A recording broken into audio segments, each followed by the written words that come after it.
Hey there friends, in this video I'm going to be showing you the easiest way to avoid AI detectors. So this is great if you're working in something like the marketing industry where you need to make sure your outputs sound 100% natural and 100% human made, or maybe you're a student and just need to bypass a few AI detectors. So to get started, I'm signed into Gemini right here, and I'm just going to pull up an old prompt of mine.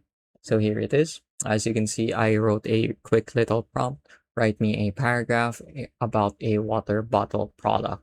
So this is the output.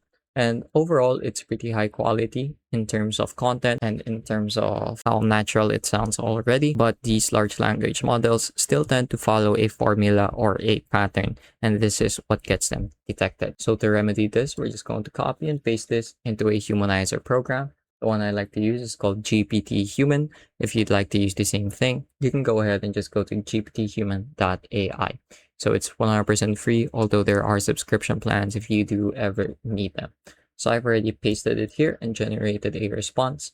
So if you compare, the wording is pretty similar, but the humanized response rolls off the tongue much more nicely. It sounds a lot more humanly constructed.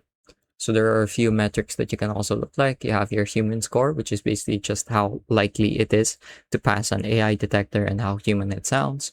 There's the similarity, which is how close it is to the original content, and the readability, which is just how easy it is to read through it or to understand the content of the text. So feel free to pause and compare the two. And if this seems like something you would find useful, go ahead and give it a try.